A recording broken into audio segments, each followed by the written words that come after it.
America didn't overdose by accident. It was coached, prescribed, and nudged there.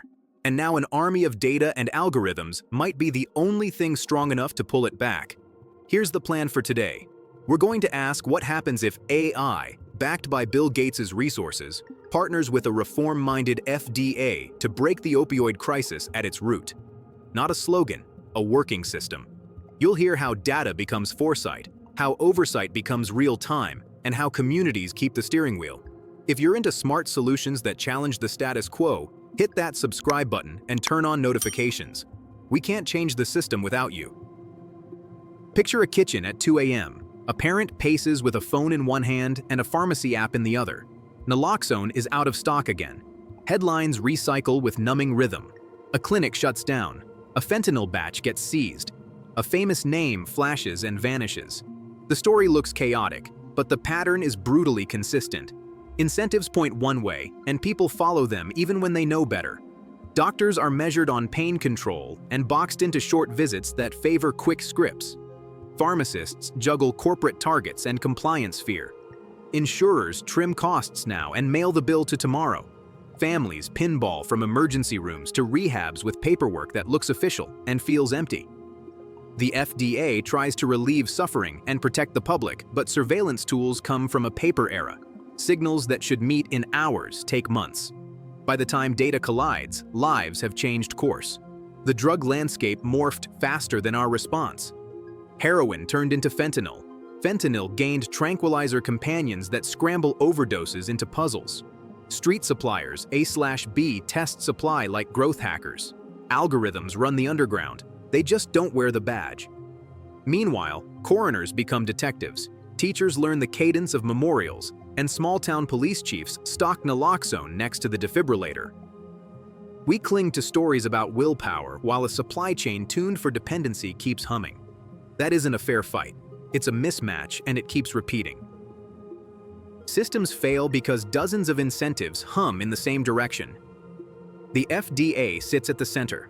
It must approve therapies that help while guarding against labels and marketing that stretch use into danger. Move slowly and patients suffer. Move quickly and bad actors race through the gap. The agency watches a shifting landscape through reporting channels that feel like a mosaic built by strangers who never speak. State monitoring systems don't align. Privacy rules protect dignity, but make data sharing feel like trench warfare. A policymaker who wants one trustworthy picture finds a dozen tabs and a calendar full of hearings. Add a billionaire and the plot thickens. Bill Gates can fund moonshots, scale infrastructure, and recruit engineers who live for gnarly problems. He also triggers suspicion in places that have been managed more than heard.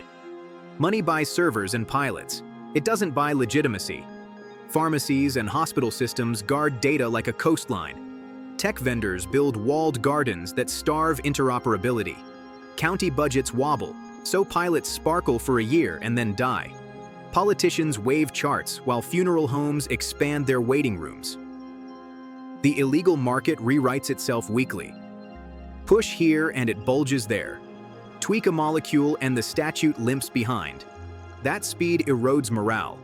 Clinicians retreat into defensive medicine. Families normalize GoFundMes with a brave caption and a tired smile.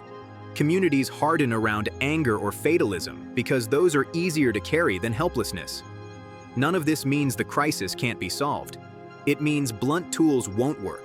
A networked problem yields only to a networked solution that treats visibility as life-saving infrastructure, not a press release. Imagine a national opioid intelligence and care network that behaves like air traffic control for pain, prescribing, and overdose risk. It doesn't stuff everyone's secrets into one warehouse. It connects the dots without hauling the dots. The core runs in the cloud. The brain is distributed across clinics, pharmacies, treatment centers, and community groups that already know the terrain. Bill Gates funds the rails, the privacy guarantees, and the muscle to deploy. The FDA sets standards, enforces participation where it counts, and updates labels as reality shifts. In the first months, hospitals and pharmacies plug into a federated learning layer, so models train across sites without moving raw patient data. Inside the health record, a quiet assistant compares a patient's path to trajectories of thousands who later overdosed.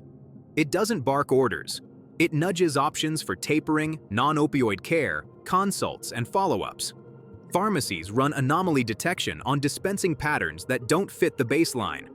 Alerts route to a joint cell with regulators, pharmacists, and local clinicians who can tell the difference between a scary graph and a rural clinic serving a county with no specialists. Within a year and a half, the system matures. Overdose dashboards update daily in language a mayor or a pastor can read. A treatment capacity exchange shows verified openings, so a person ready at 3 isn't told to return next month. Models learn polydrug patterns because fentanyl rarely travels alone. Counties procure naloxone, test strips, and medication-assisted treatment through a transparent marketplace. Community boards review fairness metrics, interrogate false alarms, and veto features that break trust. Insurance contracts tie dollars to function and safety, not just pill counts, so clinicians aren't punished for better choices. Over 2 to 5 years, this becomes infrastructure. State monitoring converges toward a national standard that ends the patchwork while respecting state power. Labeling evolves on evidence that arrives weekly. Continuous trials test supportive messages, taper protocols, and recovery aids with consent built in. Vendor lock-in fades because models and interfaces are open. The FDA remains arbiter and guardian. Gates helps build, publishes results, and then steps back. The spotlight shifts to dashboards in city halls and clinics where numbers move because neighbors finally saw the map they needed. AI designs routes and keeps score. People decide. A doctor accepts or dismisses a nudge. A pharmacist approves or contests an alert. A county board sets fairness thresholds that match local values and revises them when experience teaches a better lesson. The goal isn't to automate care. It's to give care a nervous system that senses trouble early and moves before pain becomes a headline. Bias arrives without a warning label. If training data underrepresents rural overdoses or Black patients, the system whispers in the wrong places and stays quiet where it matters. The fix is transparency. Publish performance by geography and demographic. Invite outside auditors. Pay community reviewers who live with the consequences. When the model misses, show the miss, fix the inputs, and prove the improvement in public. Privacy can stall everything. That isn't a flaw. It's a democratic feature. Solve it with federated learning, strong encryption, and patient portals that show who touched a record and why. Give people the right to refuse and the right to change their mind. Legitimacy grows when power is shared. Perverse incentives hide in the weeds. If insurers reward fewer scripts without funding real pain care, patients suffer twice. Tie payment to mobility, sleep quality, and safe recovery. Fund alternatives so the nudge isn't a scold with empty hands. Personality risk is real as well. If Gates becomes the mascot, conspiracies bloom. Keep him as a builder, not the face. Put recovery leaders and county nurses at the microphone. Let the FDA referee with steady rules. Trust accrues when behavior matches promises. Picture a city dashboard where the overdose curve slides down because the system got wise. Clinics spot who needs a check-in before a refill. Pharmacies catch a bad shipment before it hits a neighborhood. First responders spend fewer nights racing between tragedies because harm reduction teams reach the right door at dusk. Recovery centers trade wait lists for welcome packets. The loudest sound in the data is someone getting another birthday. Zoom in. A grandfather with a ruined back gets a plan that fits his life. A teenager finds test strips in a bathroom basket and a quiet alert about a bad batch near her school. A mother hears a treatment bed is open and a ride is already booked. These aren't miracles. They're logistics finally working for the living. Would you live in that world? It isn't painless. It isn't perfect. It refuses to be blind. AI does the watching and the counting. People set the rules and decide what matters. If this vision makes sense to you, hit that like button, subscribe, and turn on notifications.